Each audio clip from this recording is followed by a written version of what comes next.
Welcome to Looking at Legal Stuff.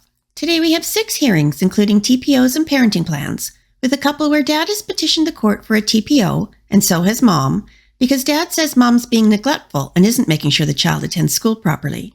He says this is due to mom's chaotic lifestyle and heavy drug use.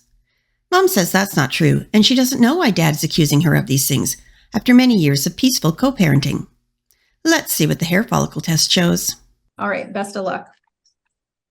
And then that does take me, I believe, to my last case on the docket. I have Mr. Denlocker and I have Ms. Is it LaCour? Yes. Okay. So I did review this file previously, and we've got a lot going on here. And we have a lot that is scheduled for future days. So I know you both are unrepresented. So I'm first just going to tell you what is properly before the court today and what is set for future dates. So today, what has been set on, I know that, and let me just see, I'm not sure if Mr. Denlocker is with us. Mr. Denlocker on the iPad, are you with us? I don't know why it keeps going to mute. Okay. Sorry about that. And then somehow the camera's on the ceiling. There, we can see you now. Okay. Good morning. Good morning. So what actually is set for today is a review of the restraining order request from petitioner. What is set for future dates is essentially everything else, but Ms. LaCour has filed her own request for temporary orders and a restraining order. That has been noted on for our January 3rd docket. Mr. Denlocker, I see that you have also filed proposed parenting plans, or a proposed parenting plan, but I don't see that you actually noted those on for any specific date. The only thing that's been noted on officially and served on Ms. LaCour is the restraining order request. So the immediate restraining order and hearing notice was served on her November 22nd. So that's all that I'm able to move forward on today. What needs to happen for the proposed parenting plan to be in place? Yeah, so much like you may have received from Ms. LaCour, there is actually a note for motion docket for the court to review the your proposal, your request for temporary orders. Sure. So that actually hasn't been docketed yet. The only thing you actually docketed was the show cause order for the restraining order. And how do I go about that? So if you come into our Superior Court Clerk's office, there is a form, and you'll see Ms. LaCour filed it. It's called a family law calendar notice. I don't know. He could have received that on Monday. He was served with the papers. Yeah, that's not what we're talking about right now. Oh, okay. We're talking about him filing his own if he wants to get his orders on the docket. Oh, okay. So it's called a family law calendar notice. Okay. Okay. So Ms. LaCour, what I won't be doing today is reviewing your temporary orders or his temporary orders or your request for the restraining order. The only thing in front of me today is his request for a restraining order. So I'm just going to start with that. Mr. Denlocker, are you requesting that this court keep a restraining order in place, restraining Ms. LaCour from contact with the minor child? Yes, Your Honor. And I do have a question. Well, just a second. I'll get there in a second. I received the original request for the restraining order. Ms. Lucor, I have received your response to it. But just today I received a bench copy of a declaration of Ryan Denlocker in support of the restraining order. It includes text messages, or I don't know if these are social media messages or text messages. Email. Oh, email from an Ellen Jordan. And then it also includes some Lexington Elementary School attendance records. And then it also includes Mr. Denlocker's, it looks like UAs. Ms. Lucor, have you received this information? No. Mr. Denlocker, did you serve this information on her? I did. I've gone through Heather's paperwork that she served me with at 10 o'clock night before last. In the paperwork, she checked the box that she could be served via email. I emailed her those papers last night. I don't know how else to reach her because she's not often home. So I guess let's start with this. Well, service, whether it's in person or by email, 24 hours before a hearing or less would not be sufficient for me to consider the evidence. But Ms. Lucor, are you in agreement to receive service in this case via email? I would prefer it be in person just so that I could confirm that I had it. I can look it over on my email. I didn't get any alerts saying that I had an email from him, but it very well, he never emails me. So it very well could have went to a different folder or something. I'm not 100% sure. So I would prefer to have it in person though. Okay. So here would be my proposal today, because I do think that there's additional information in this packet as it pertains to the restraining order that Ms. Lucor, has the right to respond to before I decide on a lengthier restraining order or not. So my proposal would be, so Mr. Denlocker, number one, going forward, it sounds like personal service needs to be made, not email, but for purposes of this restraining order motion, Ms. Lucor, will assume, if you do have it in your email, we'll assume that that has been served on you. And what if I give you a few days to respond to it? And we'll have you all back next Wednesday at 9 a.m. on his motion for his restraining order. That gives you time to look through his materials and respond. Okay. So would she stay with him then that whole time? Yeah, what I would do is just for the 1 week, I would just reissue the temporary order. So I'm not making any ruling on a permanent restraining order. It's just that ex parte temporary order that would be extended through next Wednesday at 9 a.m. to give you time to formulate your testimony in objection to it.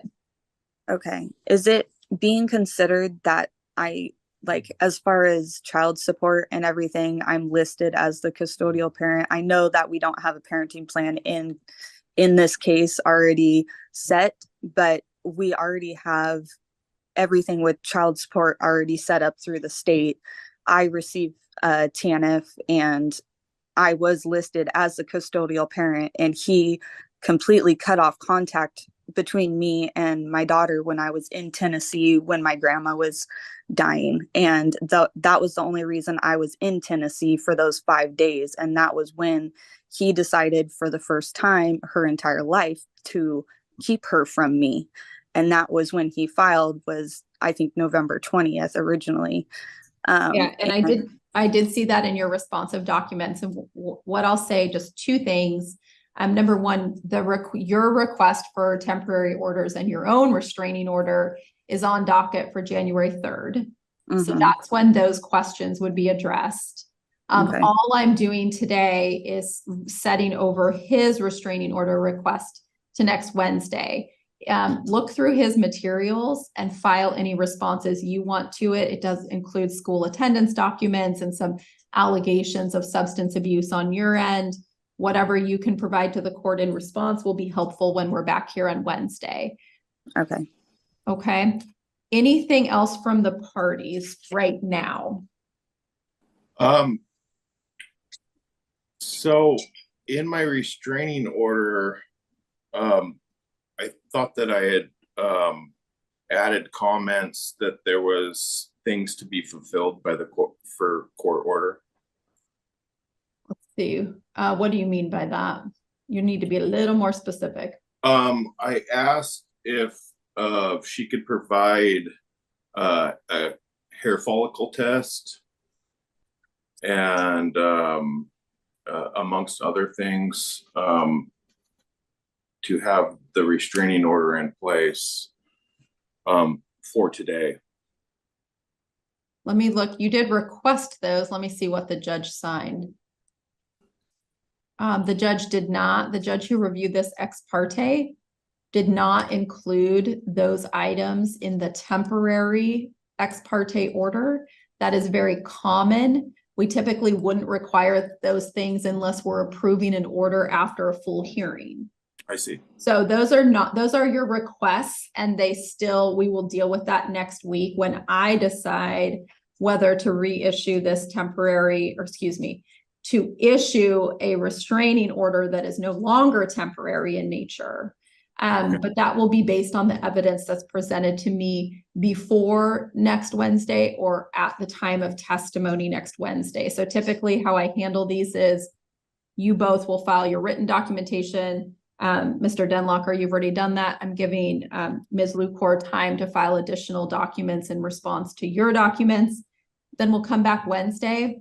I'll swear you both in. You'll have a chance to actually give testimony under penalty of perjury about your request, sir, and ma'am, your objection. And then I'll make a ruling about whether more likely than not, I believe a restraining order is necessary.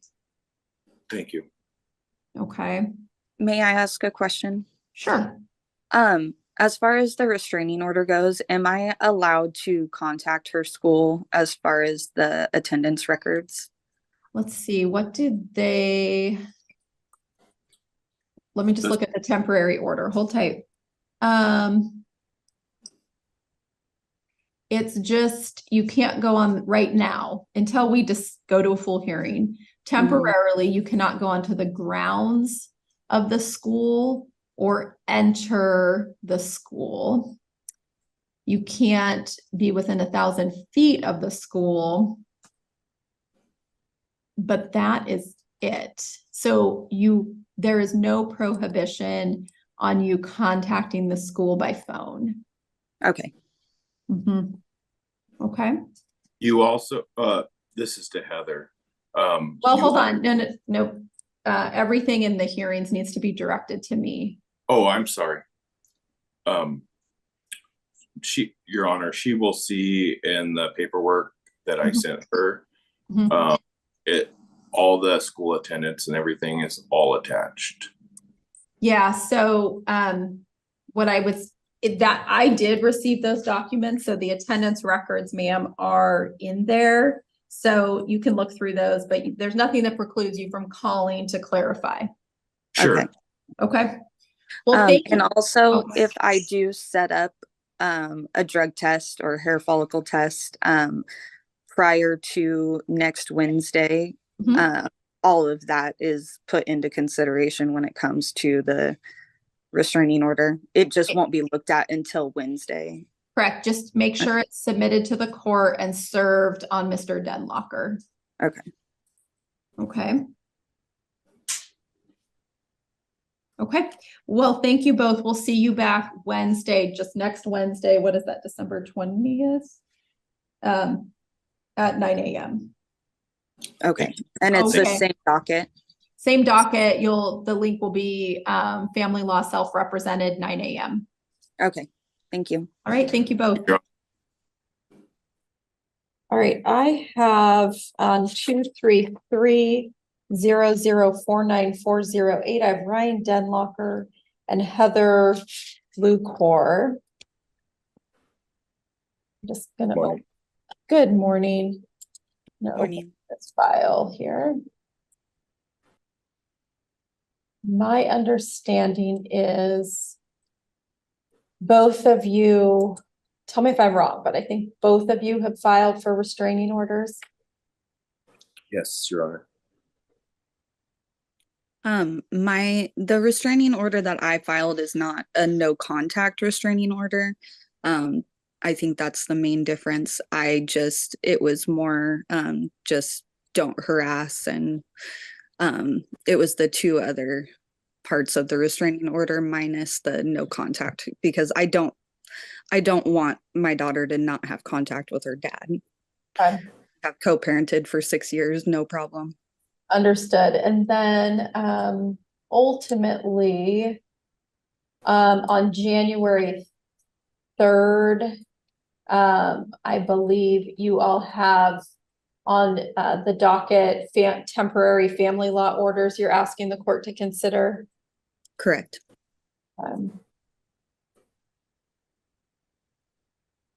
So I'm just making sure I don't have this wrong, because the notes on my docket relate just to the restraining order requests today. And then February 3rd, you'll be addressing the temporary parenting plan proposal. Does that sound correct to you all? Yes. Yes, and I also sent out a motion for January 24th. Okay, what is that motion for? I don't think It's actually for the temporary parenting plan. I believe I sent you bench copies. just let me get into my bench copy list here.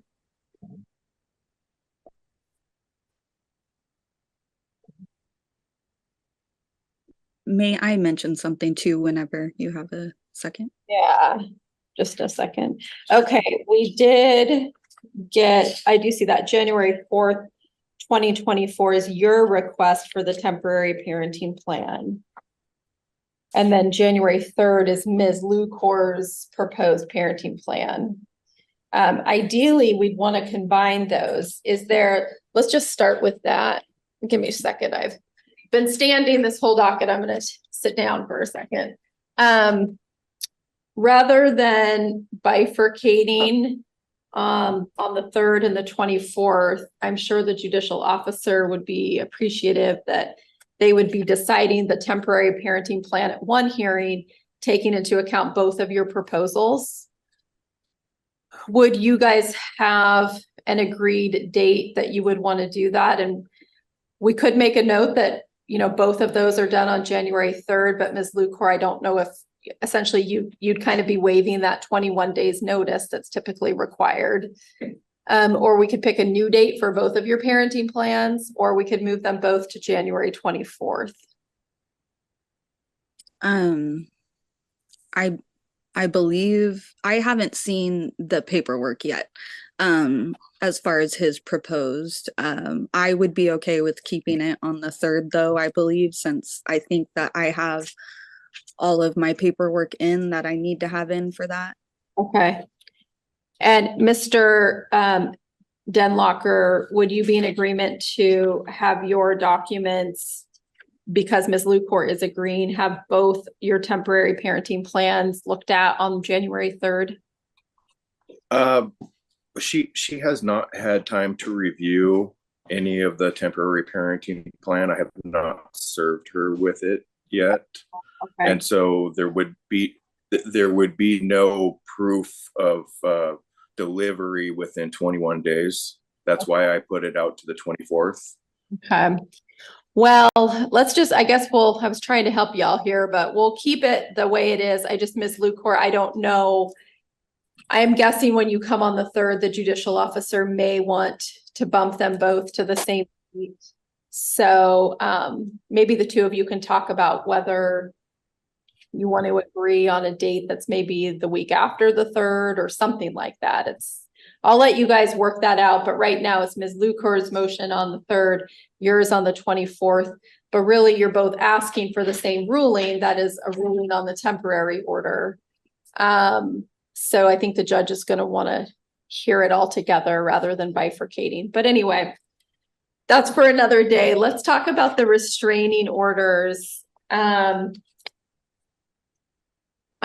I received it first in time and there is a temporary order in place, Mr. Denlocker, I'll first hear from you about why you believe this is necessary at this time. Do you intend to give any additional testimony or rely on what you have submitted to the court already? I do have some other character reference pages to attach, but I have sent you bench copies prior to our last meeting for court last Wednesday. That has information, emailed statement from Heather Lucor's coworker and friend, Ellen Jordan. Yes, I have received that. And I have asked for a hair follicle test from Heather Lucor. I'm wondering if she has fulfilled any court order requirements. And then going into our daughter, Heather in 8 months has overslept, not getting our child to school. Our daughter has 24 excused absences, 12 unexcused absences, 54 tardies, and a total of 36 days absent in 8 months. I have also attached paperwork from the school stating that they were going to take her to juvenile court over said issues.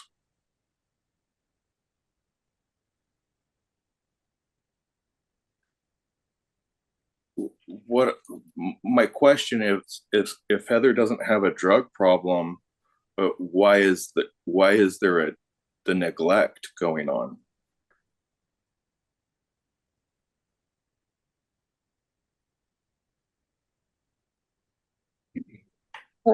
Anything else you want the court to know?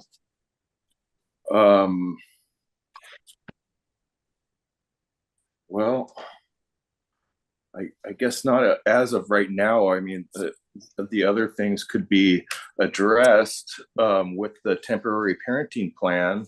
Right. I'm concerned about our child and what's going on. There's multiple people that have been asked by her landlord to not be over anymore. I'm worried about people that she's surrounding our daughter around. And then I've also attached in my bench copy for you last Wednesday, 11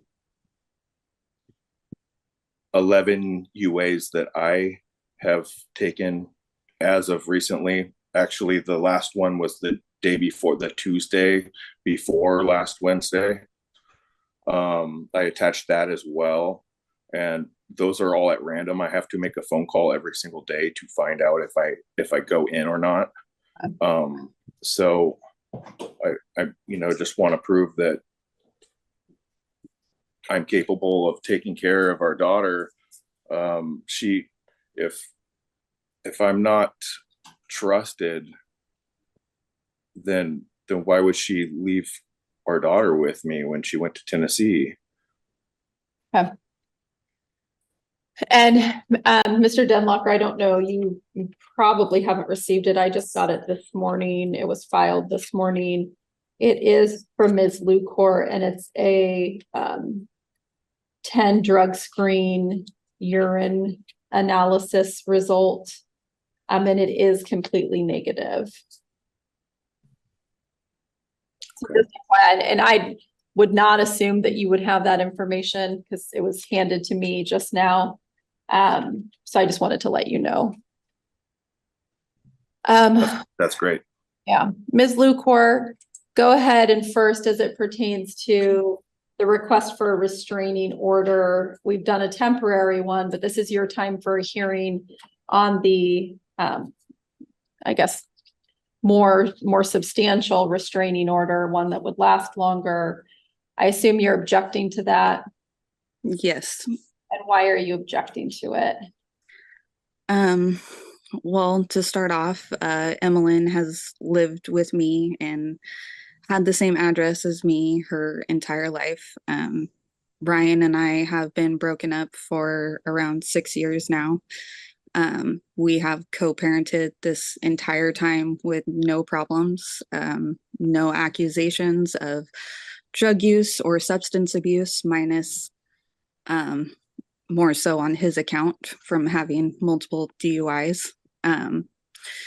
And I have never been away from my daughter for more than 3 days in a row her entire life. So all of a sudden having a month-long stretch of not seeing or being able to talk to my daughter was incredibly difficult, I guess, to say the least.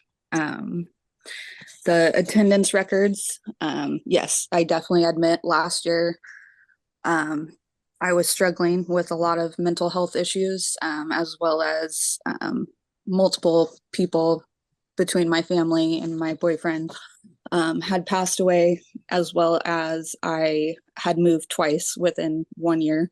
Actually, within 6 months, I had to move 2 different times because my grandma sold her house. And then we got a notice saying that our landlord was going to sell the house 3 months into us living into the new house. So we had to move again.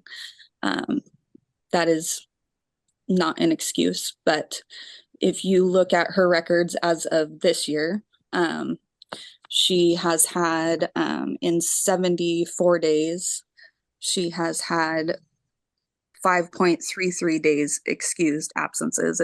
It shows, which 1.33 of that was since Ryan has had her. I was going to file this as well today. I just did not have my wallet with me as far as paying for the cover sheet. So I will file this as well, just so you have the updated copy of the attendance record. But as far as in the last 3 months, her attendance, she had missed 4 days total. She also received a SOAR award this year as far as her academics went. And my biggest problem is that if you look at the text messages between me and Ryan when I was in Tennessee with my grandma, because she was in hospice and she was expected to pass away, I 100% trust Ryan to watch our daughter. That's why my restraining order is not a no contact, because I believe this whole thing is detrimental to Emma. Ryan knows it is 100%. He has never once acted concerned about me taking care of our child. And so for him to, out of nowhere, because I refused to pay back child support, he threatened to take her. And I was in Tennessee, so of course there was nothing I could do as far as filing anything during that time until I got back. And I have multiple records of me calling over and over, me messaging him and pleading with him and his mother to please let me have contact with our daughter, because like I said, I've never went more than 2 or 3 days without talking to her or seeing her. And there's absolutely no valid reason to have a restraining order against me. And I will get him the copies of the urine analysis. I had called multiple places as far as a hair follicle. I did not find a place in town that did it specifically, but I just made the appointment about a week and a half ago, and that was the soonest they could get me in, was yesterday. So I got the results in as soon as I possibly could, but I will serve Ryan with the copies of that as well. as the updated attendance sheet. I don't know if he kept Emma there again today. I saw that he had kept her home last Wednesday. I'm trying to think if there's more that I should add, but I just really would love to have her home because this is her home, regardless of what Ryan is trying to act like or state and act like. Her home is with him because they can't even legally really live where they're living at right now because it's a 55 and older community with his mom in a 2-bedroom place with 4 different people. So she has her own room here with her own bed and her own space. And we have lived here for over a year now. So here's going to be my ruling on, first we'll do Mr. Denlocker's request for restraining order. And I'll, Your Honor, yes, sir, go ahead. may I add? Sure. The statement about our daughter never being away from her longer than 3 days is false. I've taken my daughter on camping trips for weeks at a time. All right, I'm not basing my ruling on that at all. No, sir, I'm making my ruling on the restraining order based on pertinent evidence as it pertains to the restraining order. Yes, Your Honor, I would love to add something, please. Go ahead. The reason why I put a hair follicle test in place in my paperwork is because it tests back longer. The drugs that I'm concerned about her using leave your system faster than others. I'm talking like 3 days or something. So that is why I've requested a hair follicle test, and I've added that in all my paperwork. Thank you, sir.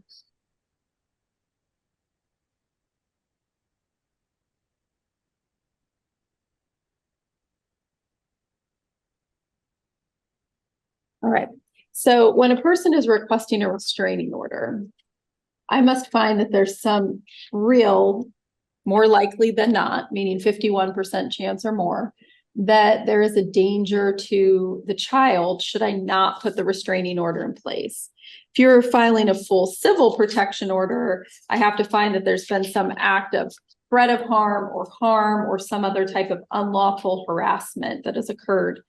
Although the standard in family law restraining orders is somewhat lower, and I am looking at what's in the best interest of the child, I find no credible evidence beyond allegations that a restraining order is necessary in this case to protect the child. I find that these parties absolutely should move forward with their request for a parenting plan, that within that request for parenting plans, if the parties want to ask the court to order hair follicle testing at the before visitation occurs, and if it is positive, then visitation is to cease. That is certainly something that the court can decide on at the time of entering these orders. But I will find in this case that this isn't a situation where one parent may have a substance abuse issue and the other parent never has and is doing great. I mean, the thing is, I understand why both of you may have concerns about the other parent, but none of it rises to the level for me based on what has been presented to me today and prior to today. None of it rises to the level that I would issue a restraining order completely denying parenting to someone who has parented a child for many, many years, despite absences at schools. That's concerning. It's not restraining order concerning. I understand, sir, your comment about hair follicle test going back further. The screen I have in front of me was collected December 19 at 4:55 p.m. What that tells me is that at least currently The child would be perfectly safe with Ms. Lucor. So I am declining to grant any further continuances on the restraining order. It will be denied as of today. Ms. Lucor, I want to ask you, are you, given my ruling, are you still asking for your restraining order case to move forward?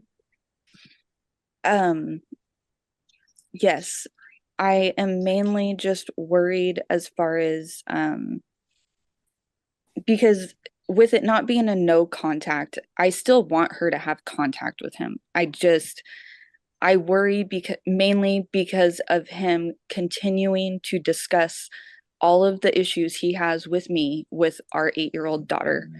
And I'm hoping that with what I put in the restraining order, as far as not harassing and not, all the different points in it, that would cover as far as him not being able to do that to our daughter, correct?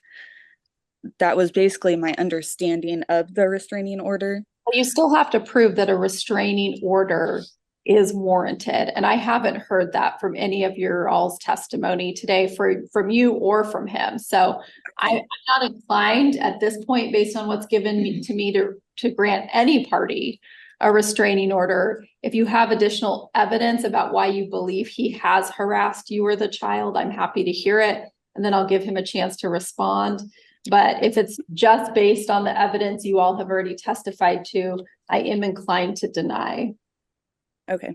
Yeah, the only evidence more that I have would really be if Emmeline were able to talk as well into it. But no, without her testimony, then no, I don't really have anything else to add. Okay. Mr. Denlocker, anything else you want me to know about the request for a restraining order against you? Yes, Your Honor. Go ahead. Heather's ex-boyfriend that she was referring to that died, he had a severe drug problem. They did not have a healthy relationship. Our daughter was around this a lot. This guy hung himself.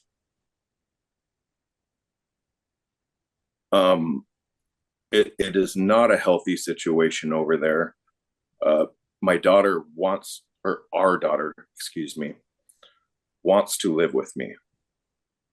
And she has told her mother that.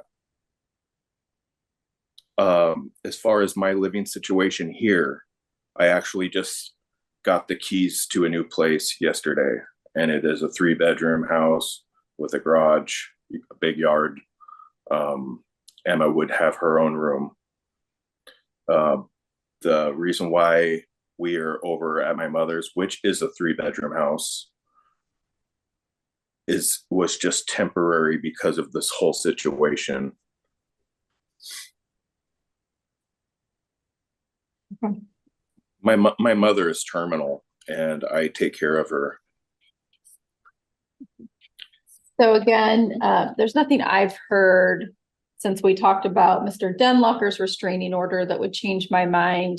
I do not believe a restraining order against either parent in this case. I don't believe the burden has been met to show that that's necessary to protect the child. So I am going to deny Ms. Lucor your request for the restraining / anti-harassment order. You all, that takes care of the 2 issues that were in front of me today. You all are scheduled back in front of the court January 3rd for now on Ms. Lucor's motion for temporary parenting orders. Is there anything else you need addressed today? Your Honor, I would request Emmeline to stay with me until things are resolved in court. I'm declining to enter that. I've removed the restraining order. So whatever visitation and custody issues were in place before the restraining order are automatically put into place as of 10:40 today. You can readdress that with your request for temporary orders. So since I have normally had her Monday through Friday, I am allowed to go pick her up from school. Like, we don't have anything in place technically we don't have a parenting plan. We don't have a custody, nothing. In the past, I have had her Monday through Friday. He has had her Friday after school until Sunday. That has been our schedule. We don't have it in writing, but that has been the case since she's been in school. And so I know that you're saying that. Well, here's the thing, y'all. My hands are tied because both of you have requested this court enter a temporary parenting plan in January. No one has timely put that in front of me for today. Right. Well, did put in front of me for today is restraining orders. I do believe you all are about to embark on a real bumpy road between now and January when you do have temporary orders in place. I can't fix that though, because that is not in front of me to decide today. And I am not going to without both of your materials have been served and exchanged. I can't address that issue for you. So unfortunately, you both are in a situation where there is nothing in front of me today that can fix or remedy what you all are about to go through between now and January 3rd or now and January 24th. I can't enter orders. Again, like Mr. Denlocker, you stated you haven't even served her with your proposed, so I can't.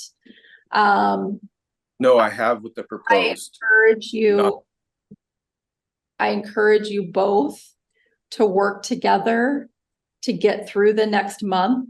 I absolutely believe wholeheartedly that neither one of you should be talking to the child about this case or asking questions like, what do you want? Who do you want to live with? If you live with me, we'll do this. If you live with him or her, this will happen. I really strongly encourage you both. And I think that you both, given what I've seen in your filings, you both absolutely love and want the best for your daughter. So over the next 3 to 4 weeks before you have temporary orders in place, just remember that and try to work together as best you can. I can't issue orders today about custody. May I ask if he kept Emmeline home today again? Because he kept her home. Ma'am, you guys will have to talk about that after docket. Okay. Your Honor. Yes, sir. Our daughter is very, very scared of her mother right now. She has told me that if she goes to school today and the restraining order is lifted, if her mom shows up to pick her up from school, she's going to ask the school to call 911. Well, sir, I cannot control that. Nothing has been asked of me in a timely manner today for me to enter temporary orders. You all brought restraining orders. I ruled that I did not believe there was sufficient evidence to enter orders of restraint against either one of you. You all are back in January on temporary parenting plans. Again, I wish you the best of luck. I obviously can't control if an 8-year-old tells the school they don't want to go with their mom, but I can't insert myself into that without proper jurisdiction to do so. Did we resolve the court date for January? You have January 3rd and January 24th. So both dates Both will dates. stay. Yep. Okay. Okay. All right. I wish you all the best of luck. Thank you. Thank you. Thank you. And Denlocker, are you on the line today? Yes, Your Honor. Okay. Good morning, Mr. Denlocker. Good morning. Heather Lucor, are you on the line this morning? Yes, I am.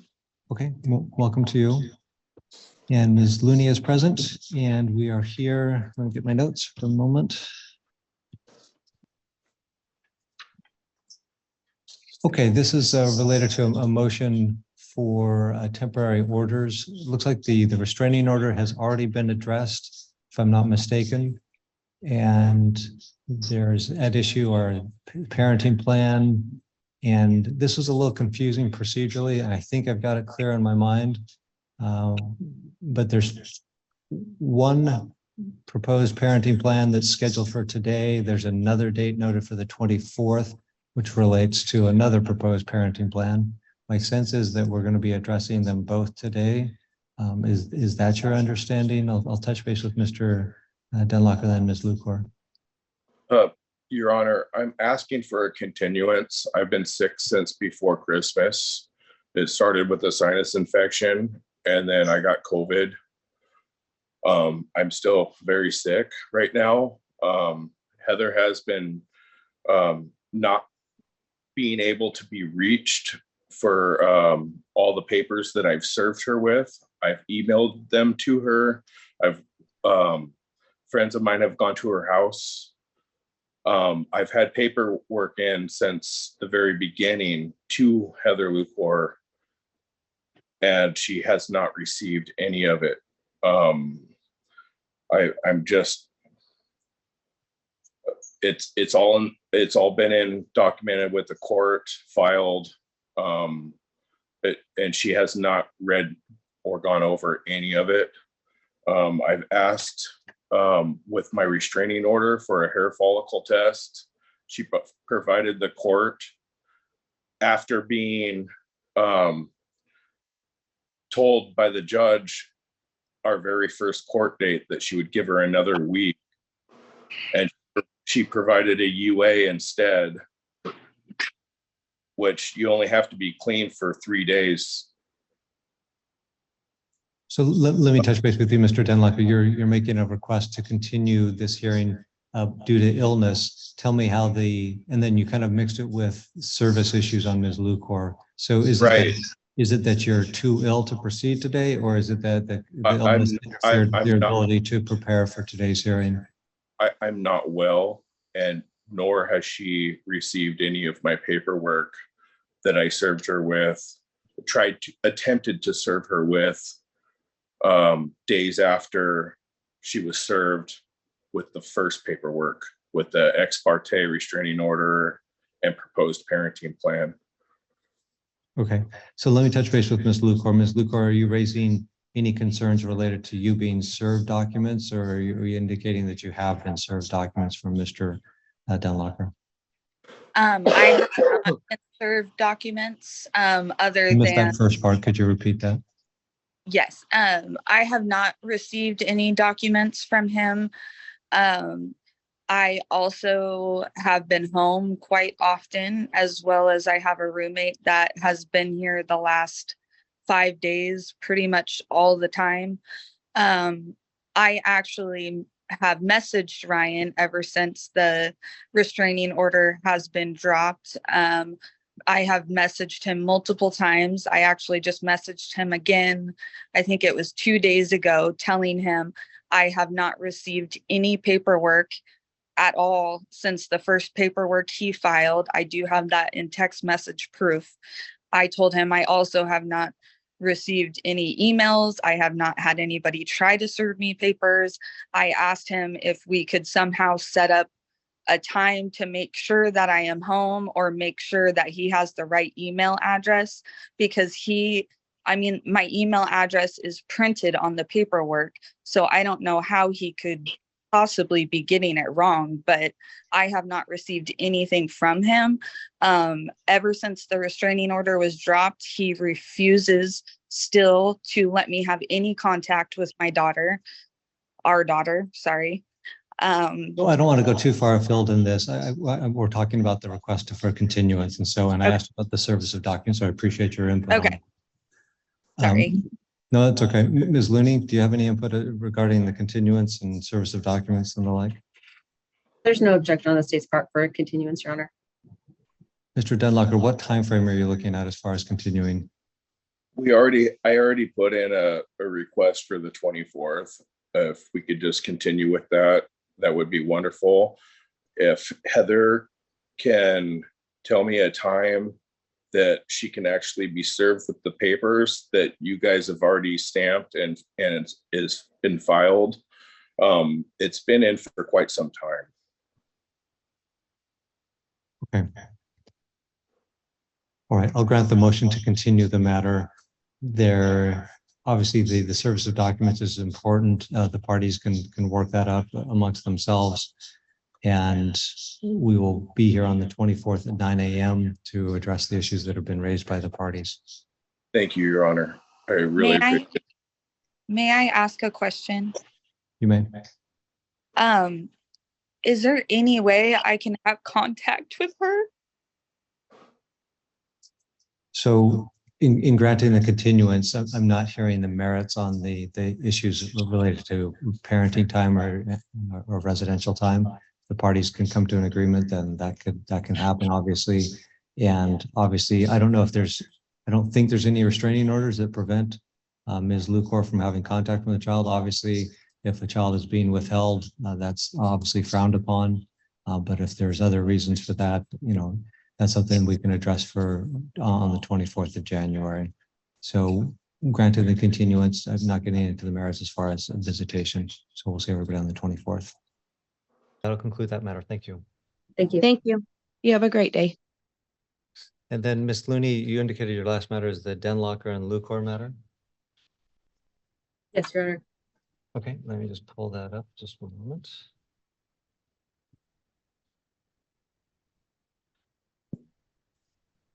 Okay, just double check. Ryan Denlocker, are you on the line today?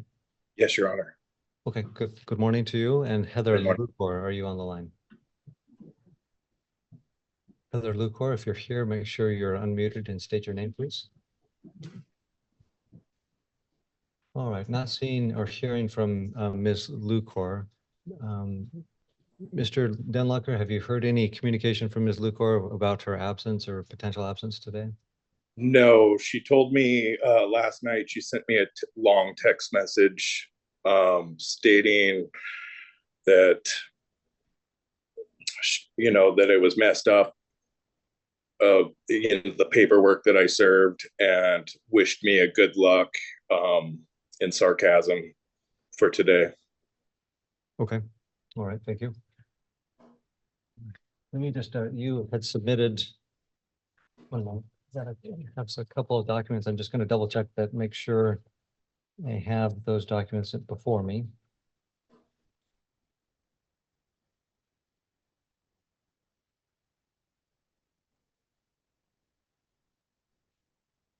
Okay, so I have documents here. Just pausing 1 second, Ms. Looney, if you have already sent the documents on Baker and Hall, thank you. If you haven't, don't worry.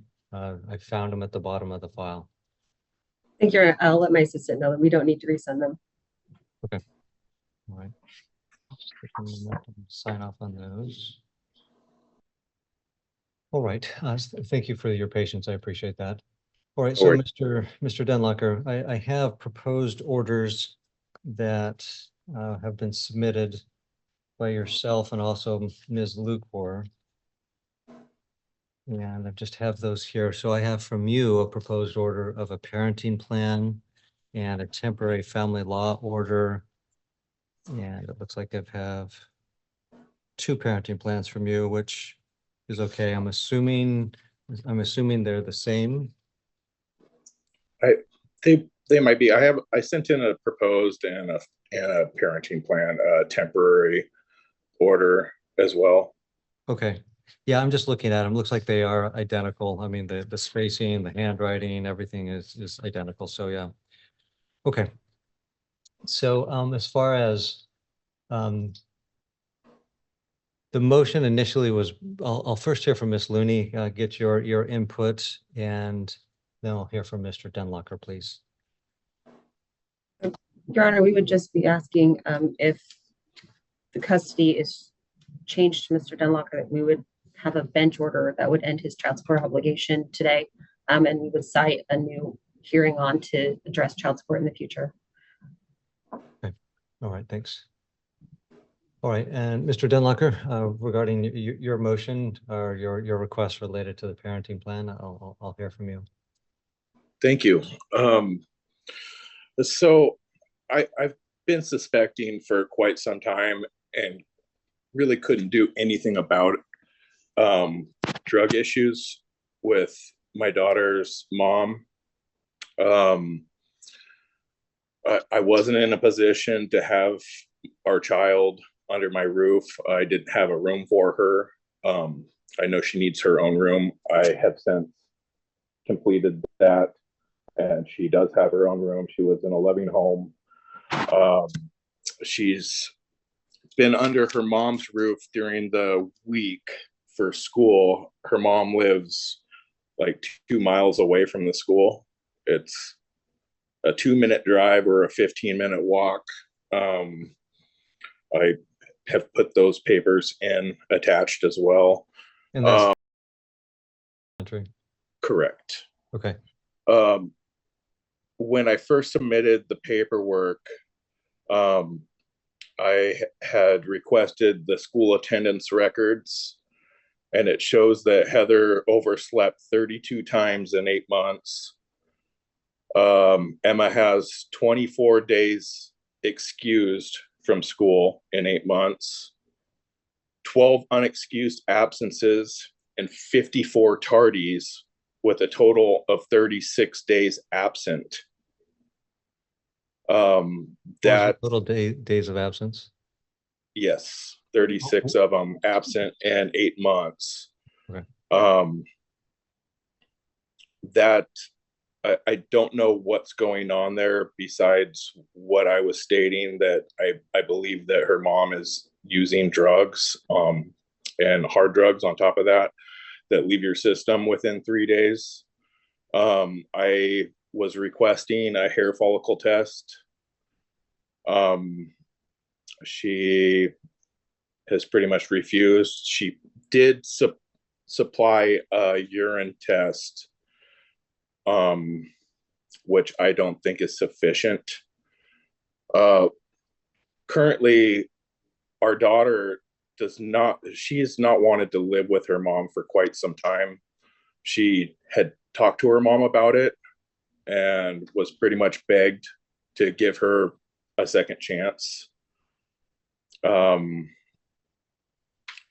Heather has tried to pick up Emma twice from school since we've been going to court over this issue.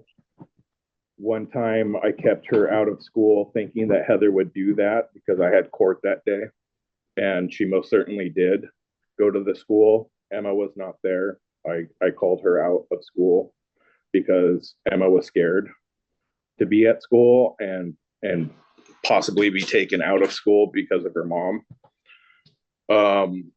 Our last court date on the 3rd, which I had you as a judge, I was just getting over COVID and I asked for a continuance.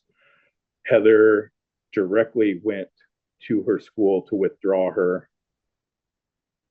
Emma stood up, had a private conversation with her teacher, told her that she did not feel safe going with her mom, and that is not me to pick her up early from school. The office relayed the information to Heather Lucor.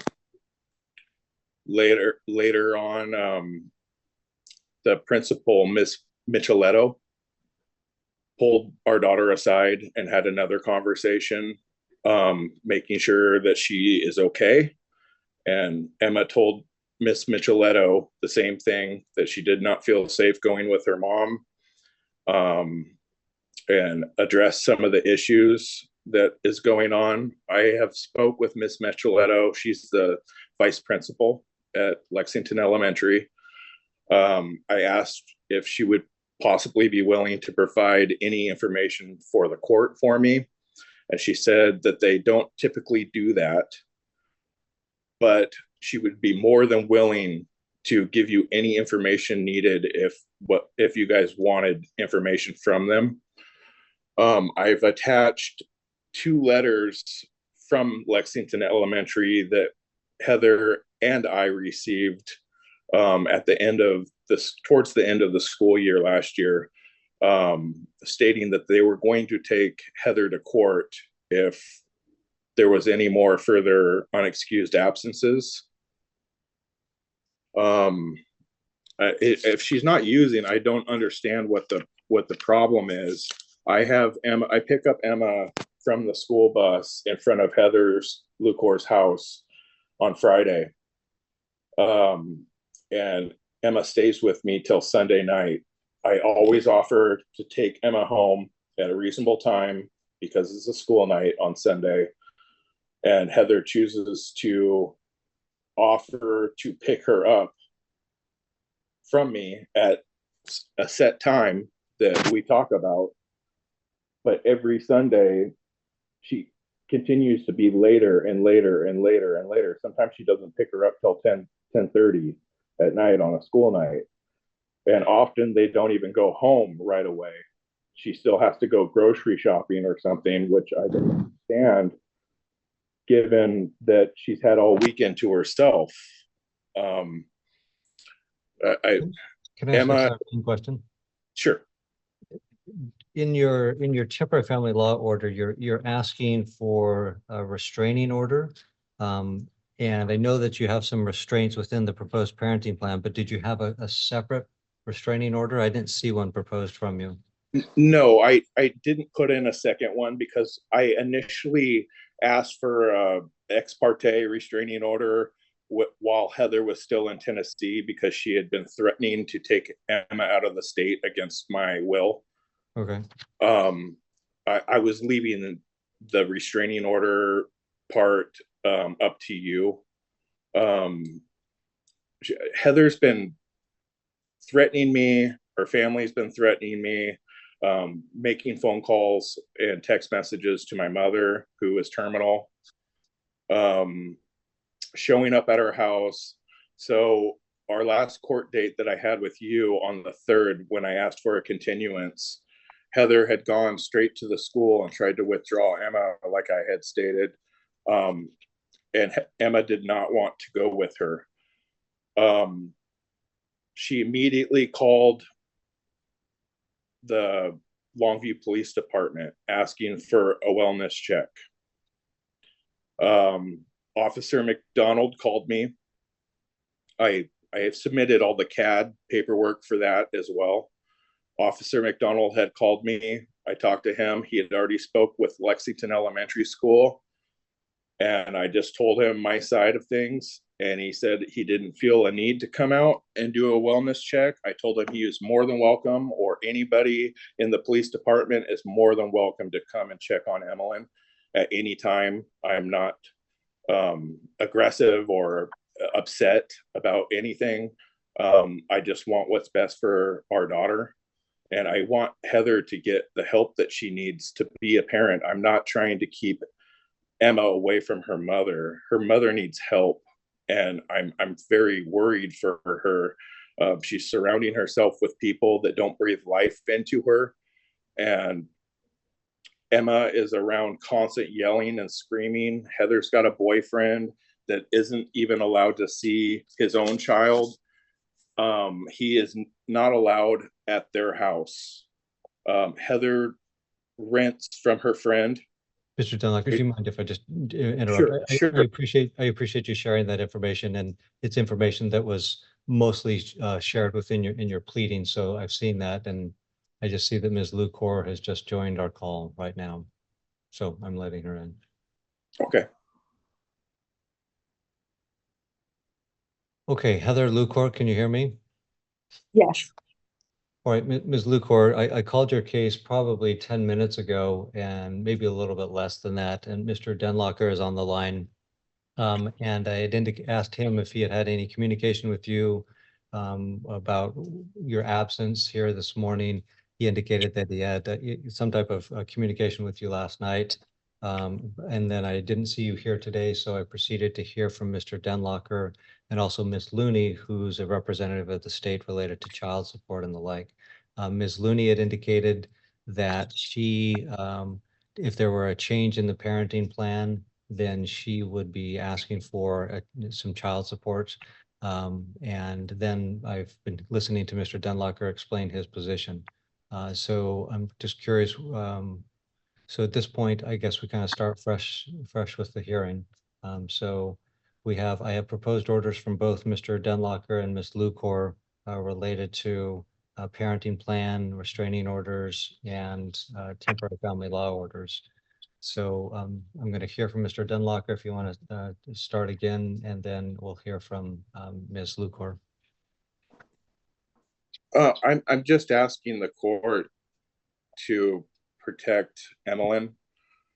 She does not want to be in an abusive home.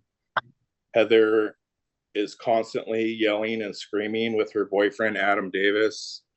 He is no longer allowed at their house. even though he still continues to be at their house when Heather's housemate isn't home, which I have provided bench copies of license plates and photos of that. Heather rents from her friend who purchased the house that they lived in. He has asked her not to have him over. He is not allowed at that house because the neighbors have complained so many times from yelling and screaming that Heather's housemate had to ask him to no longer come over. I don't believe that this is a good situation for Emmeline, as well as the other people that Heather chooses to surround herself with. I did some background checks on some people that Heather hangs out with. They have questionable backgrounds, including burglary, assault, drugs, evading police, felonies, just to name a few. I want my daughter to be around who I don't want my daughter to be around, and that she has stated that Adam Davis is not allowed to see his own daughter. I asked the court that this man have no contact with Emmeline. Heather's got a repeated history of hanging out with people that are not healthy for our child. Heather's last boyfriend committed suicide. I don't know that she's ever gone to counseling or anything for this. They were both using drugs together. I've put in statements from Heather's coworkers and friends that Heather admitted to them that she was using drugs. I've asked for a hair follicle test. As of right now, I want what's best for Heather. I want Emma to have her mom in her life. I want her mom to do better for herself. But I'm asking for supervised visits once said things can be achieved. My daughter is she's very special, and she's very scared. And she does not want to see her mom. She told her teacher that she does not want to go with her mom. She has told her mom that she wants to live with me.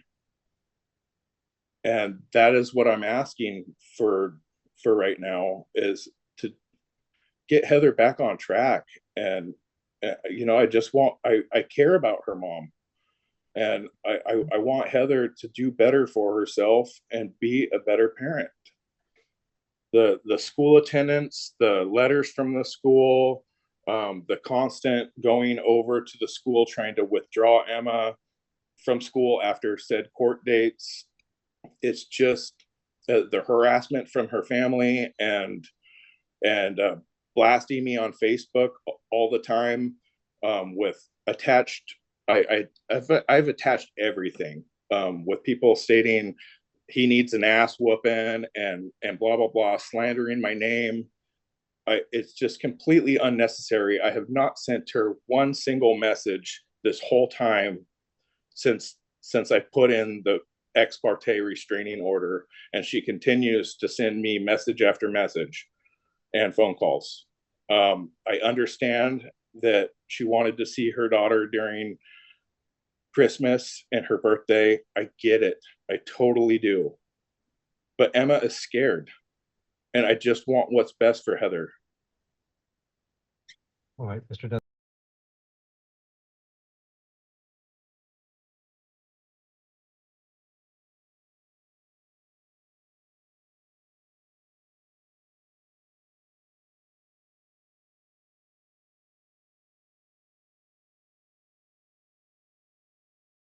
Me at some point in time. He has never brought up any of these points to me that he's concerned or sat down and had a conversation with me.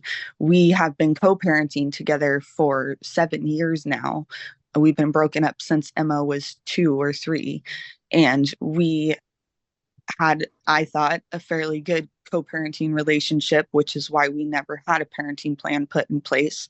I also had never asked him for child support before this last year, which I didn't ask him for. I applied for TANF.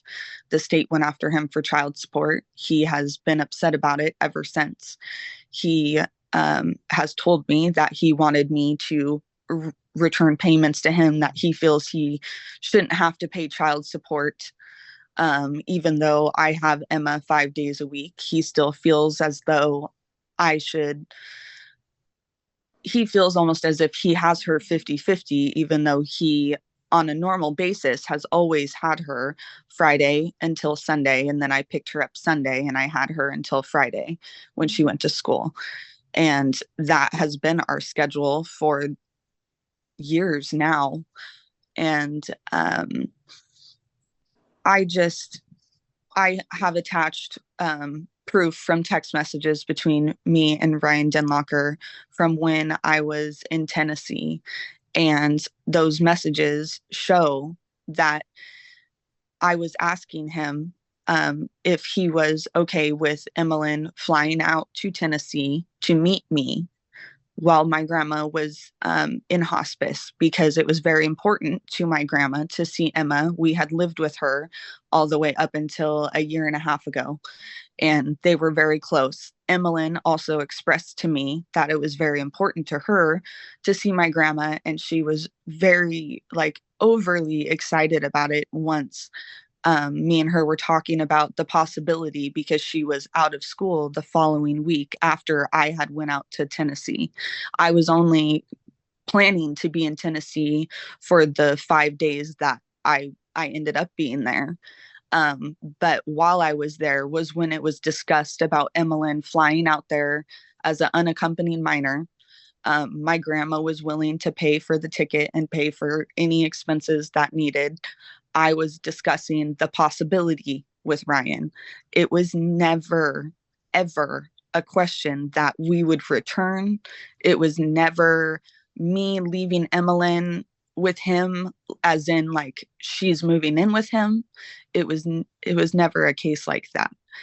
Ms. Luke, do you mind if I just interrupt? It looks like Mr. Yeah. Denlocker fell off of the call. Oh, okay. So let me just double check. Mr. Denlocker, are you on the line? Okay. Usually what happens, people drop off and then they usually come right back on. So Okay. let's just pause just a moment. Okay. Double check. Ryan Denlocker, are you on the line? Ryan Denlocker. Okay, there's no response there. I'm just going to give it another 30 seconds. And then we'll just kind of play it from here. From that point, probably what we'll do is we'll probably suspend the argument for a bit, give him additional time to come back onto the line. I know that the state's involved and they have to get going, but we're just going to wait another 20 seconds or so, give him an opportunity. If not, then we're going to pause on this case and move to a different one. And my apologies for that. Okay. And Well, Your Honor, would we come do back have to? additional time, so I don't need to leave until 10:30. So it does look like he's coming back. All right, thank you. I'm sorry, I All right, must Mr. have pushed the Denlocker, you're back button and on. it kicked me out. Okay, all right. Mr. Denlocker's back. Go ahead, Ms. Lucor, with your presentation. Okay. But as far as us being, or me requesting that Emmeline come out to Tennessee, he has from the beginning stated it as if I just left her with him while I moved to Tennessee, and then I'm trying to come back to take her and bring her out there with me. And that was never the case. I was only supposed to be in Tennessee for 5 days, and that was as long as I ended up being there. I went there to see my grandma, who was moved to hospice and not expected to live much longer. Like I said, the discussion of Emmeline flying out there for a week was discussed. He did agree that he would let her do that, but only if I put in writing that I would pay him back child support and that I would allow him to have her every holiday and every birthday, and that I agreed that I would come back on the 25th, which was the discussed date that me and her would fly back. it was never a question of if we were coming back or if we were moving there. Of course, I was never going to just take her to Tennessee or have her fly out there and never return. All of my belongings are here. My home is here. My dog is here. My car was here. I was never ever stating that I was trying to move there or stay there. It was never a question. Can I ask you just a directed question, if I may? Mr. Yes. Denlocker had raised concerns regarding drug usage. Do you want to address that? Yes. He has never brought those concerns up to me. I do know that he has asked my roommate about it, which my roommate has told him that he did not believe that I was using any drugs. And I have also, it's never been brought up directly to me. But as far as this court case goes, I did provide a urine analysis. I was not court ordered to do that. He did request a hair follicle test. I did not honestly feel as though I needed to provide anything that wasn't court ordered. I did still go ahead and do the urine analysis to show that I am clean and that I am not using drugs. I don't even drink. As far as the therapy goes, I have sought therapy ever. Like his main points, as far as my ex who committed suicide, he claims that I never sought therapy after that point, and I did go to therapy. I have been to therapy multiple times since that point, which was over a year ago. And I am not using drugs. I was not using drugs. I don't know.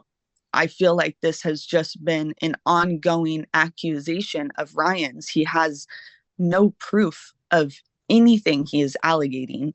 He just, and the way that he's stating everything, he is acting as if Emmeline has been living with him for X amount of time. She's never lived with him ever. Like she has lived with me Monday or Sunday through Friday for her. Like I've never been away from my daughter more than 3 days.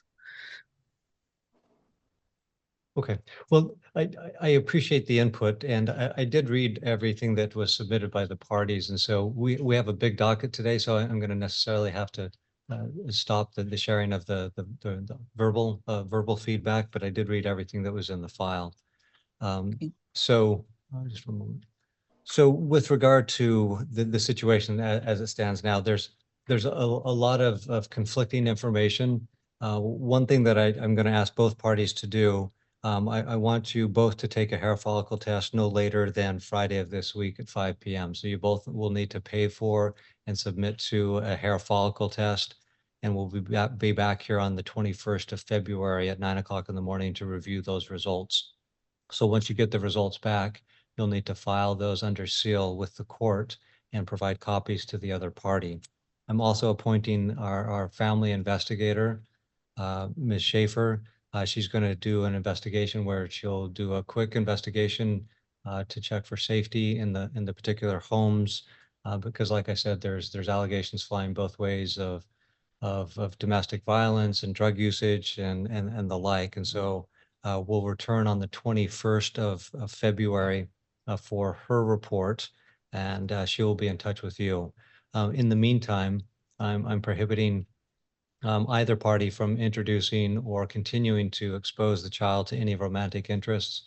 That both parties are prohibited from removing the child from the state, and both parties are prohibited from changing any school enrollment or school status of the child. For now, it's going to be a 50-50 plan. So starting Friday, January 26th, after school, if school is in, if school's not in, then 5 p.m.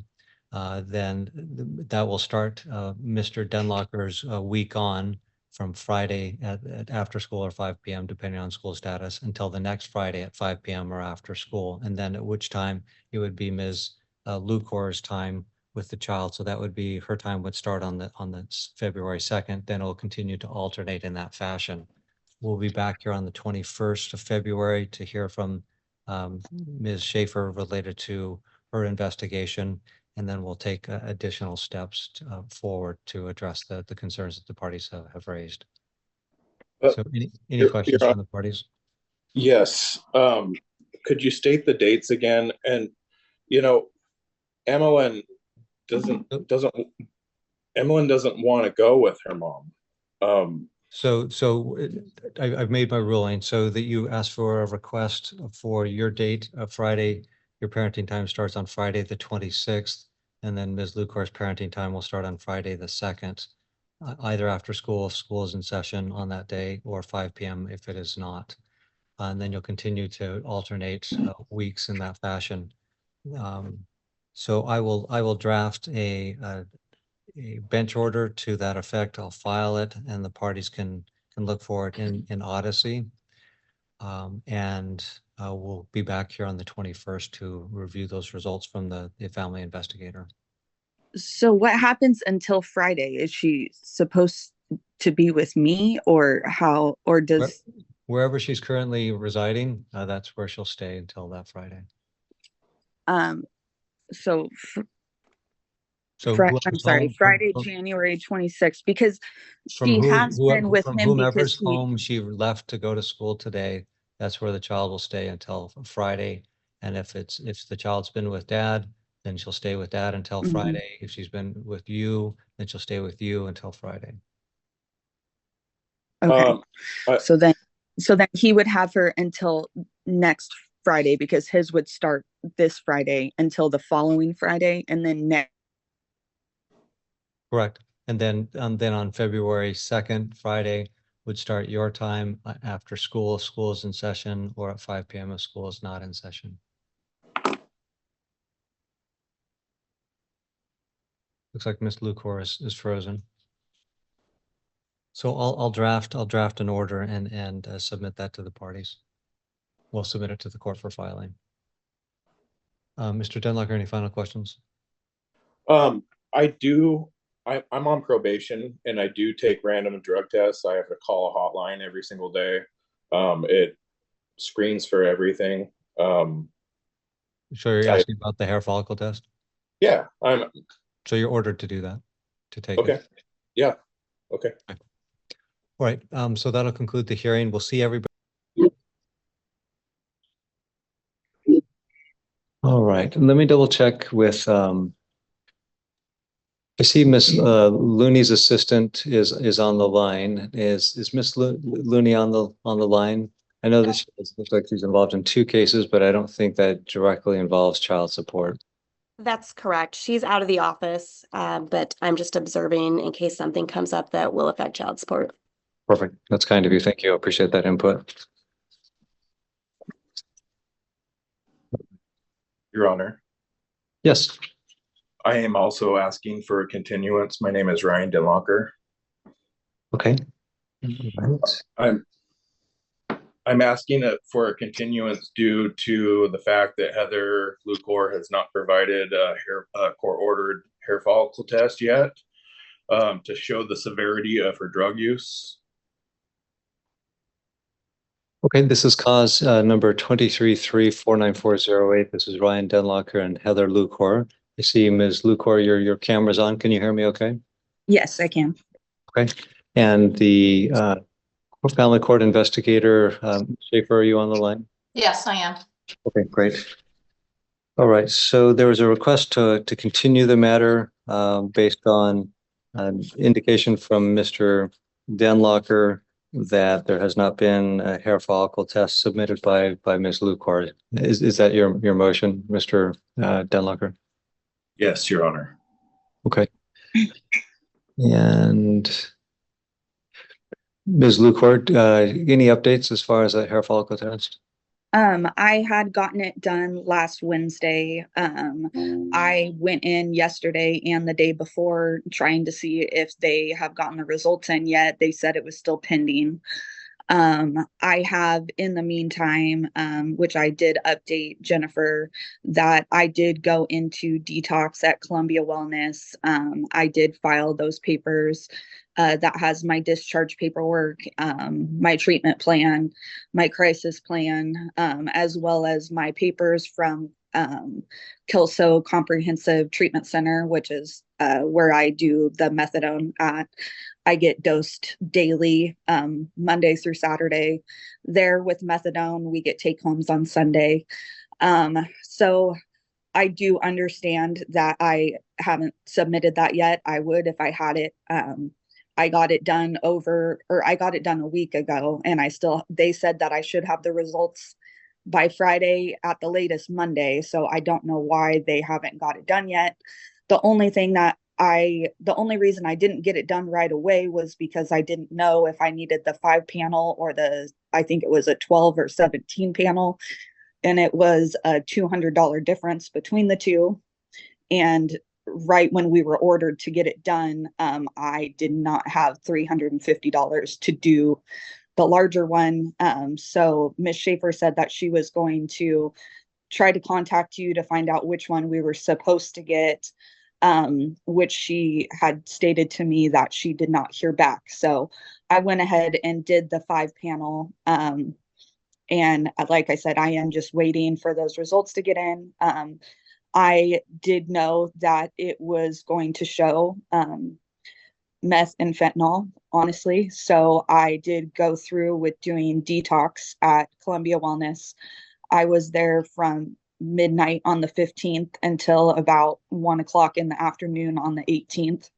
I am willing to do random UAs. I am willing to do anything that you guys ask me to do. I am set up to do outpatient at Columbia Wellness. My intake for that is on this coming Friday on the 23rd.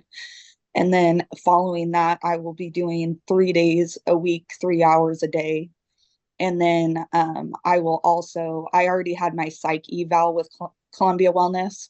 So originally I was going to go to Awakenings for the mental health part, but I decided to do my outpatient and mental health through Columbia Wellness. And then with the Kelso Comprehensive Treatment Center, I also see my counselor one-on-one once a week.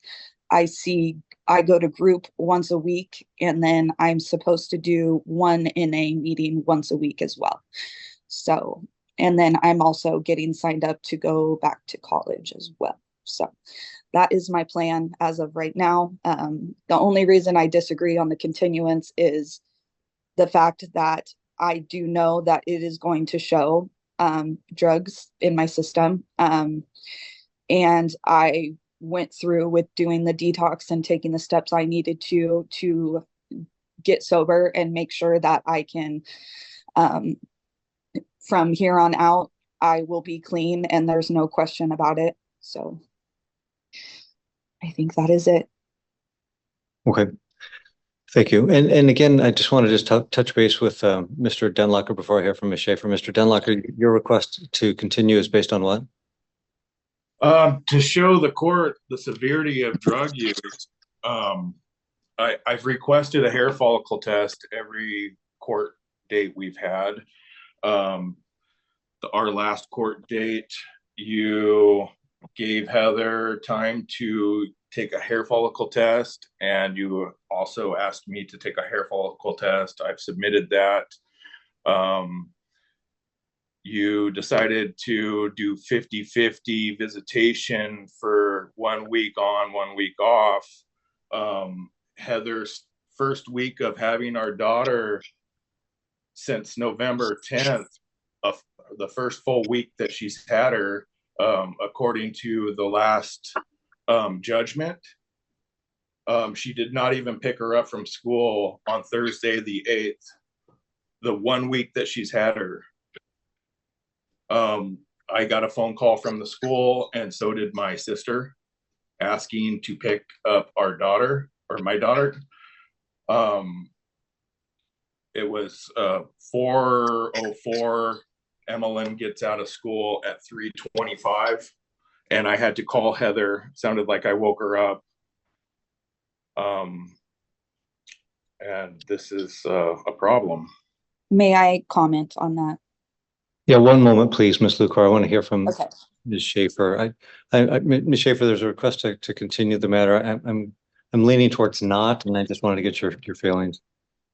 I think like I submitted a restraining order to kind of keep the child in Mr. Denlocker's care until Ms. LaCour could get set up in counseling and start to show have a little bit of time to show that she's able to follow through with it.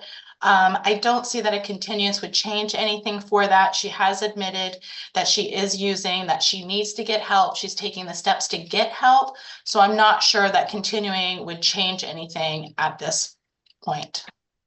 Okay. All right. Thank you. Your Honor. I'll deny the request to continue the matter. We'll hear the matter today and make some decisions today. So I've read over the family court investigators' reports. I'm assuming that both parties, Mr. Denlocker, did you receive a copy of that? Yes, Your Honor. Okay. And then Ms. Lucar, did you receive a copy of the report? Yes, Your Honor. Okay. Ms. Schaefer, anything you'd like to add in relation to your report? I've reviewed it and I've looked at your recommendations, so I'm familiar with it. The only thing that has changed is that Ms. LaCour did email me last night with all of the documentation from her treatment and patient, and that was not included in my report, but she has presented that with me, not with the court yet, I don't think. And that's the same. I did file it. Okay.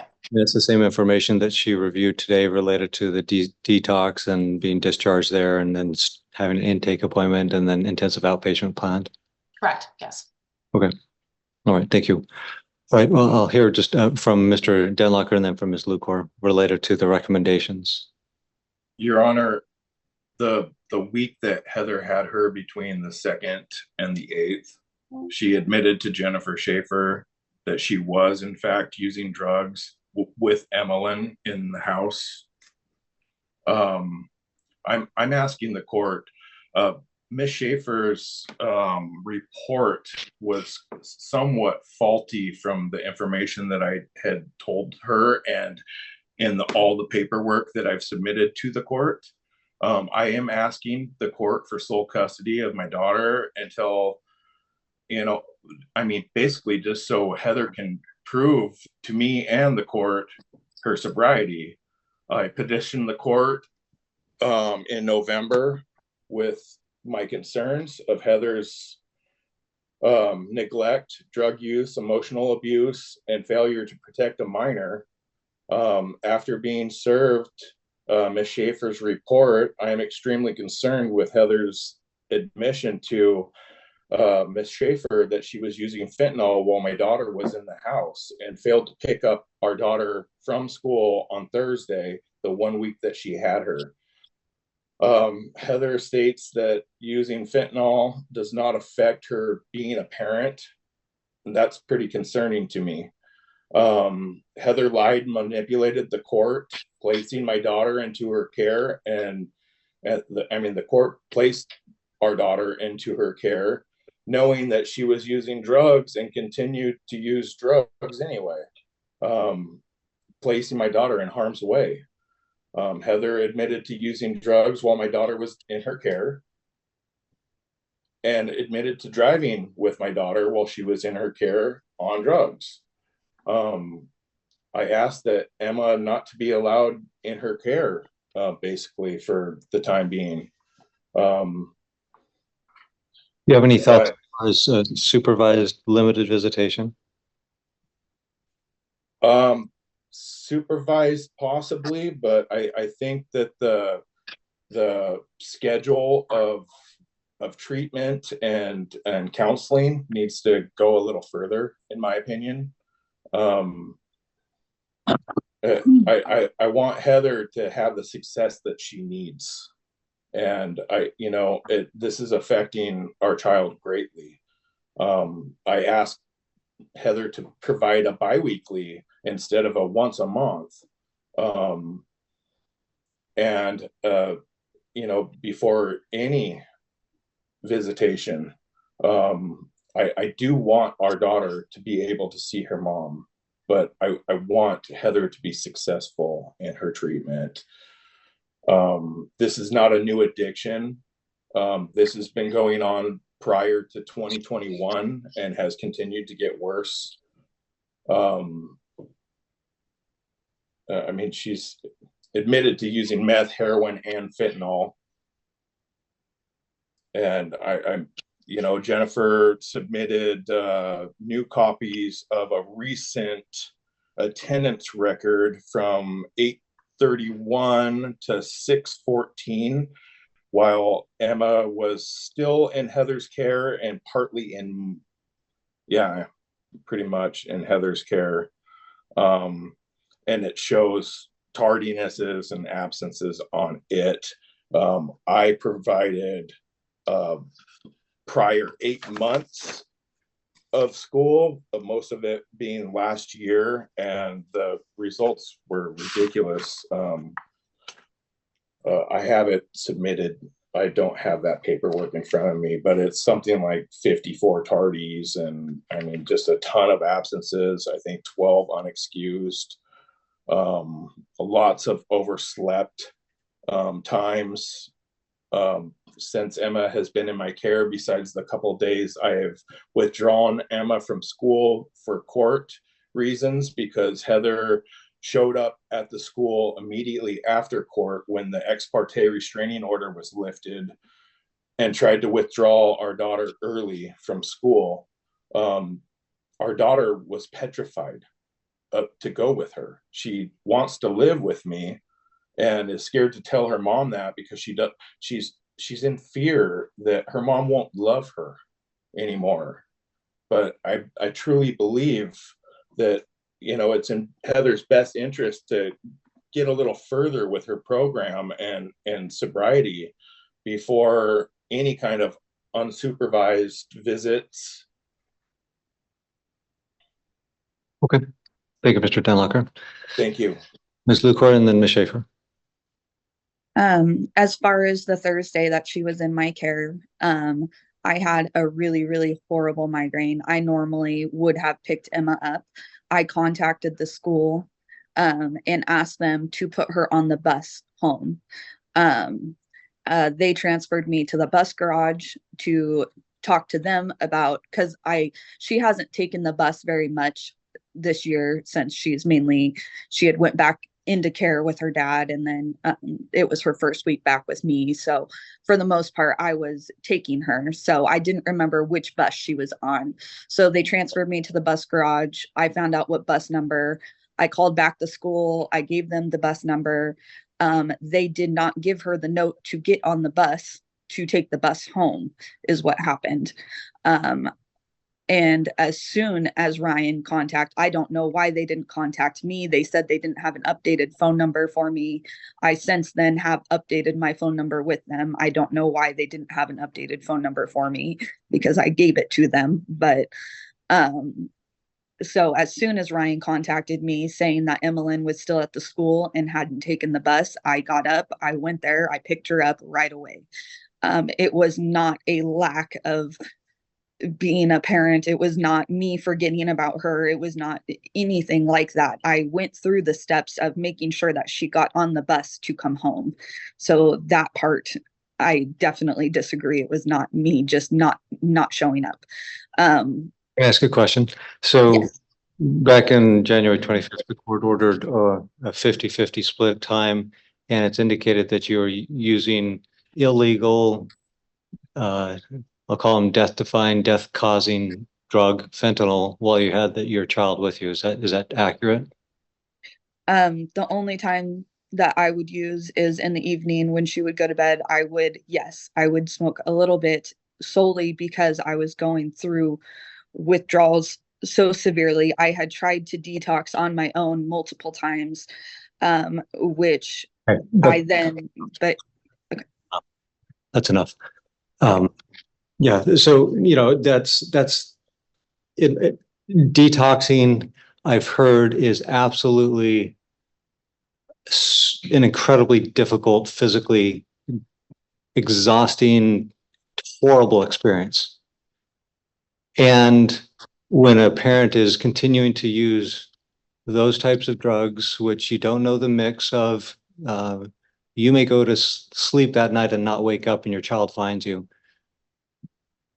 I can't endorse that at all, and I'm not going to endorse that. So I'm going to quickly reverse what was done previously, and it looks like Judge Basher had gave custody to the father currently. So I'm going to follow the recommendations, but I'm going to tweak it a little bit. The primary custody of the child will be Mr.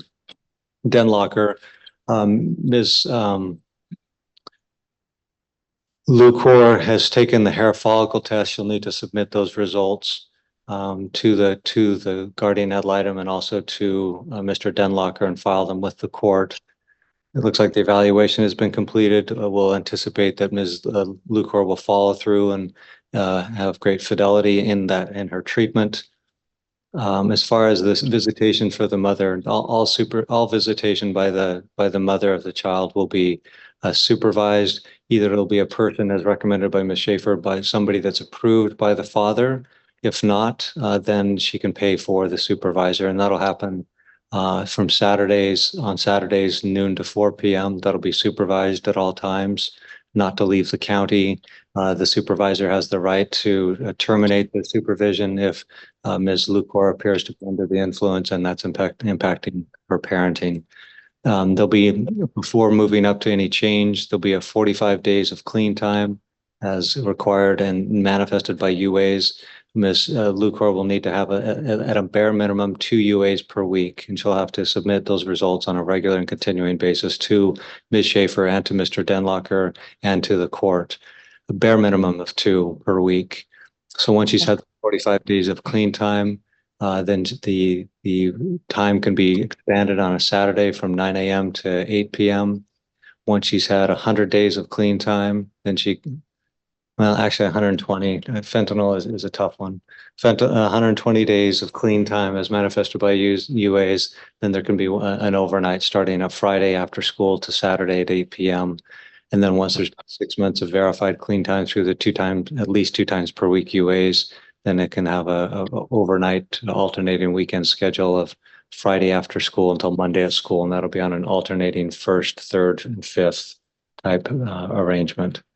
In addition, Mr. Denlocker is prohibited from using alcohol while the child is residing with him during his time. When the child's not with him, that requirement does not apply.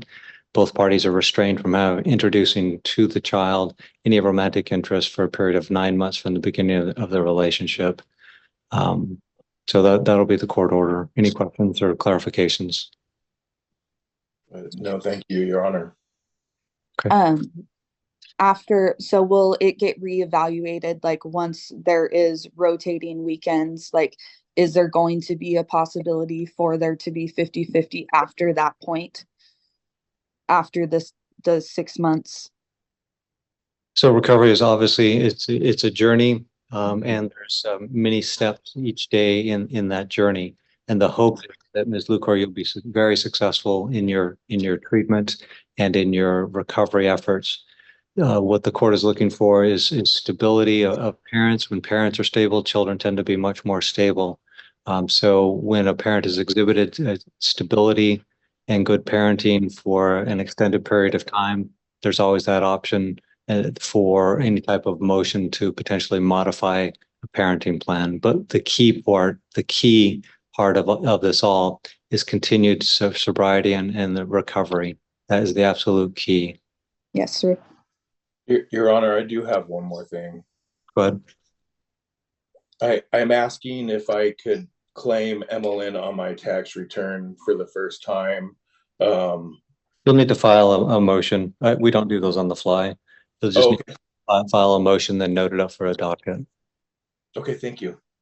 All right. So, Ms. Schaefer, any additional items you need to address at this point? No, Your Honor. Thank you. Okay. So just so the parties are aware, I will draft that revised parenting plan and submit it. And the parties can check with the court clerk's office probably 2-3 days and get a copy of it. Thank you, Your Honor. Okay. All right. That'll conclude the matter for today. Thank you. Thank you. Okay. If we could call please the Ryan Denlocker and Heather Lucor matter. This is cause 23-3494-08. Ryan Denlocker, are you on the line today? Yes, Your Honor. welcome, sir. And Heather Lucor, are you on the line today? All right, Ms. Lucor, if you're on the line, I'm not hearing you.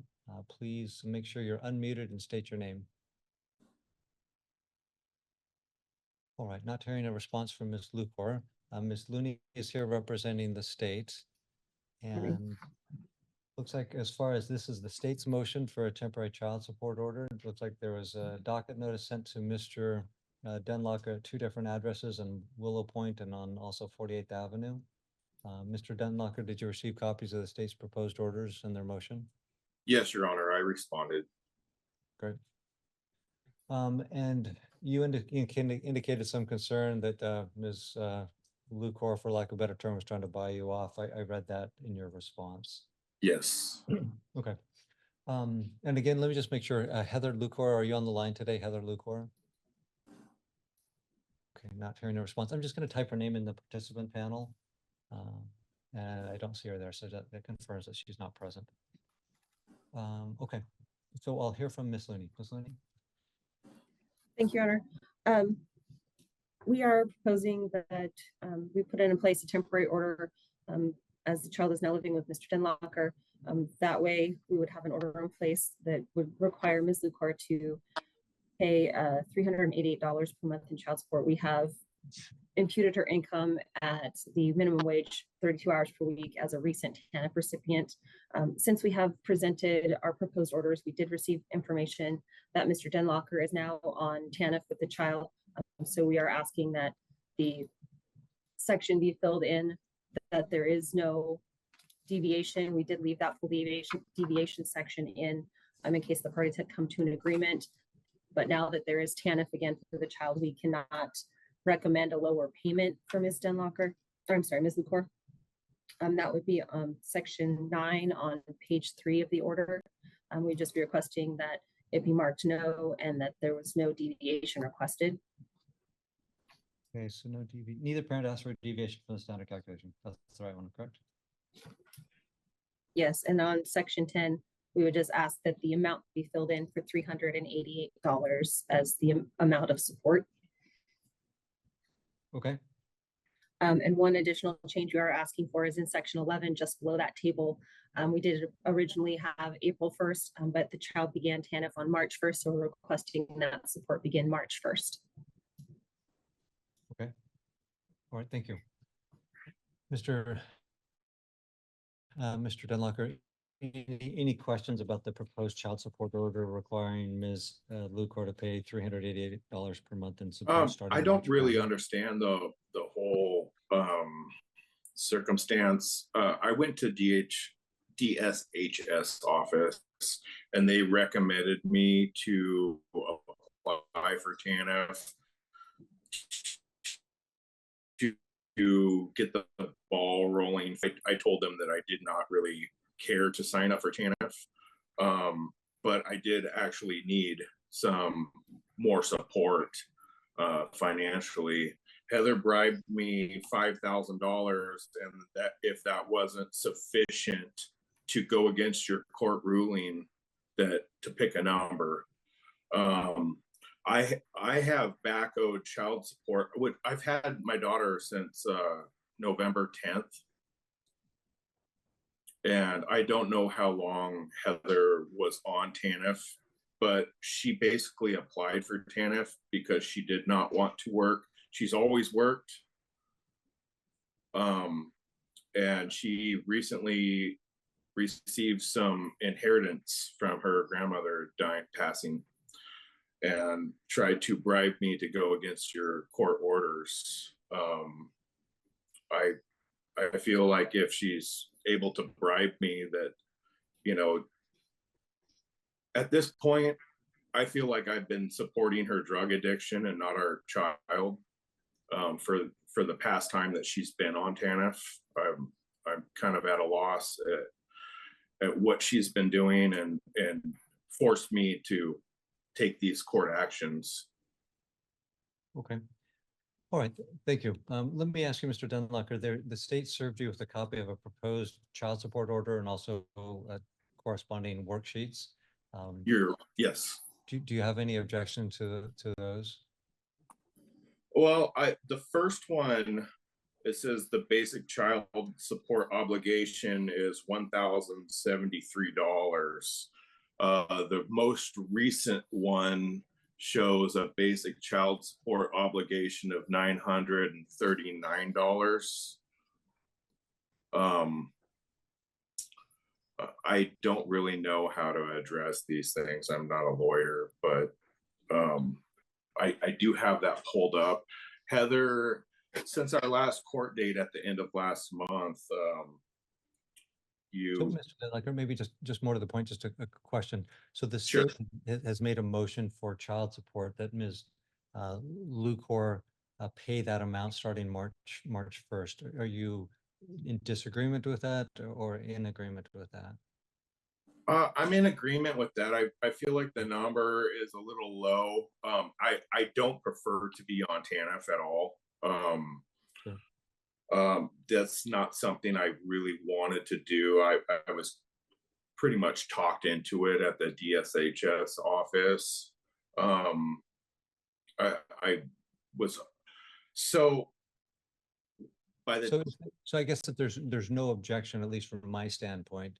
There's no for me to grant the motion that the state has requested with the modifications that Ms. Looney had mentioned as far as March and also the marking of those 2 boxes as far as the deviation. So I've signed both of those. So at this point, I think that the motion is complete and I'm granting that request. So okay. appreciate Thank you, Your Honor. Lucker, Ms. Looney, thank you very much. That'll conclude the case for today. Thank you, Your Honor. Thanks.